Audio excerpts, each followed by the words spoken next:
Hello everyone, welcome to the Ichimoku daily analysis for gold for Thursday, November the 5th. Well, an interesting trading day today.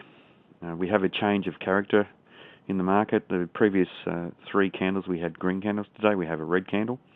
And the red candle denotes that the sellers have made net bearish progress on the day, which is different than the previous 3 days. In the previous 3 days, the bulls were making the net progress on the day. The previous day, though, yesterday, the bulls made very little net progress on the day, so that was a warning for us to look for a potential change of trend, but we haven't had a change of trend, so we don't have a lower high and a lower low here.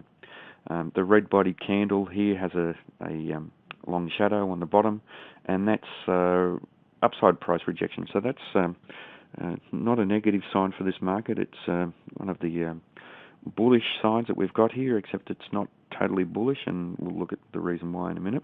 But the market did find support at this 1084 level that you identified as a previous area of resistance. So some good support there with the market trading down to that area, and the buyers coming in and buying the market back up.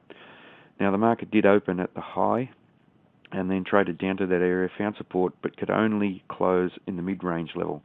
And the closing in the mid-range level is what raises doubt about the strength of the bulls here. Closing there means that in the battle between the bulls and the bears throughout the day, neither side won control. So even though the sellers sold the market down, the bulls came in and bought the market back strongly. They weren't strong enough to close the market back up towards the high, so they showed a lack of commitment. By the same token, the sellers lost control of the market.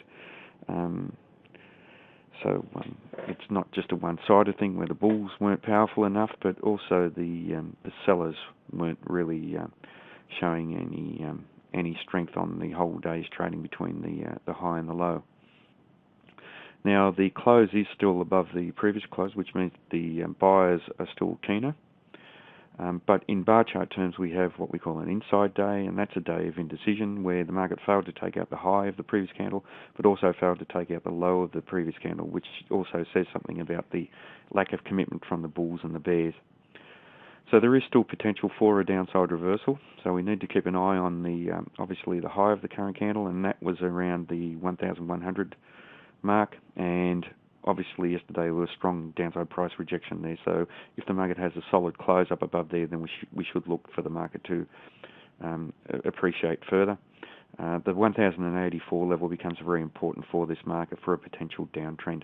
Now interestingly, the Kijun-sen and the Tenkan-sen have turned flat, and when they turn flat, there's a very strong chance that the market will retrace back to them. So I'd say that the 1084 level becomes probably even more important than we might normally consider because of this Kijun-sen turning flat. And the thing is that the market has extended a long way past the Kijun-sen, and we know that markets move from equilibrium to disequilibrium. The Kijun-sen represents equilibrium in a medium-term time frame, and when the market's trading a long way above there, it means that the market has extended into a great amount of disequilibrium, and further the market extends away from that equilibrium point in this disequilibrium phase that it's in, then the further that it's probably likely to come back when it does retrace back towards that Kijun-sen. So there is very, very strong potential for this market to retrace. Now, having said that, though, we are still trading up above the cloud of the Kuma, which means that the market has an overall positive bias, and the market is still trading up above the Kijun-sen and Tenkan-sen, even though they've turned flat. So the market is bullish. But we should probably expect some sort of a retracement in the first time frame, which is defined by the highs and lows of the market. So potential for that to happen. If you're into Fibonacci retracements, then you might place your retracement tool between the high and the low of the swing, and I'll do that. I don't necessarily follow Fibonacci retracements, but there is potential if you are a Fibonacci analyst for the market to retrace probably down to the 1,070 level roughly, then 1,060, which is the 50% of the range, and then potentially down to 1,054. So if you're trading with that style, then you should be looking at the short-term dynamics when the market approaches these levels. Now, interestingly, the 50% retracement level coincides with the area where the Tenkan Sen is. That's the line, the Ichimoku line that represents the trading in the shorter time frame, and it's pointing flat, so there's every chance that the market will retrace back down to that level. So we need to keep an eye on that level if the market does retrace down around that area.